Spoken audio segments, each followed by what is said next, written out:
In verses 13 through 16, there's a reference to the people that live by faith, that live this way, live as if they're citizens of a heavenly country. And their citizenship isn't just in Haiti, isn't just in the United States, but it's in the heavenly country, the city that God is preparing for us, that one day we will be together in heaven, brother and sister. But we have inklings of that sometimes on earth. My friend, I've been in different countries. Whenever I have the chance to go to church, to meet church people, I have discovered that God is a universal God. He has put people together. Wherever I go, I feel the same love. We speak the same language. We have the same hope. And I think that what happened to you and me is an example of what God is doing, bringing people together, of other cultures, of other countries, to become like family. And it started when I supported Taliana, and I did not know that one day I would go to work at a church. And as you know, I went to work at Ocean Hills, and when I got there, the church was doing mission trips in some different places, but I said, I know a pastor in Haiti, so could I do a mission trip in Haiti? And the pastor said, yes, you can. You get your team and you can do it. And so I remember that first team and all the people that were on that team. And as you know, those people came back for 4 years. And some of those people have become lifelong friends. What was your experience of that Ocean Hills team? I remember that you connected me with wonderful people like Dr. Tom. Dr. Tom. Dr. Tom. He was on that first trip. You know, I cannot describe such a love from people from different countries, different cultures. God is really a universal God. You know, Dr. Tom, we consider him as the hero of El Shaddai. He is a hero. He likes Haiti. So much. He kept bringing medical team. Well, Dr. Tom ended up not just coming on the mission trips, but he returned over and over again and did health clinics in your country from that connection. That's right. He comes 2 and 3 times a year. Wow.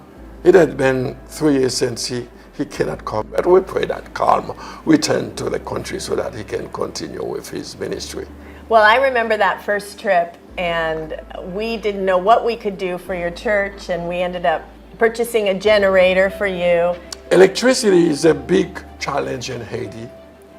We had no electricity for our ministry, for school, for the church to operate, and Ocean Hill came and they saw the needs and they provided a diesel generator for the church. You know, God always provides for El Shaddai, and I'm very thankful to you for connecting me with such great people. I think that's part of the reason that I went to work at a church in Santa Barbara, and I believe that God had that in mind so that the resources would be there to help. You know, my brother, we find it a privilege to be able to provide for deep needs that you have. So when you pray, I believe that the answers to your prayers are from sometimes other countries that people can help, because we're all part of one country in our hearts. And you had been praying all that time for me to find a husband. And that last trip, if you remember, I had somebody on that trip that was very special to me. And on the last night in Haiti, he ended up getting down on one knee in Port-au-Prince in Haiti and proposing to me. And I think that's partly because of your prayers, because you had been praying for me. I remember that. We had made a commitment. You asked me to pray for you that God give you the man of your heart, and I asked you to pray that God keep my ministry and keep me safe in Haiti. And I remember you when you wrote me and said, I find the man that you've been praying for, and I saw that muscle man, you know, he came to Haiti, got engaged in Haiti. And one of the things that I will never forget, that you invited me to Santa Barbara to take part in that wedding ceremony. I'm very blessed having people like you as friends. That was so special to us because we wanted you to be one of the pastors that officiated our wedding. And Gail, who was on that first mission trip, for her wedding gift said, I'm going to fly Ephraim to your wedding.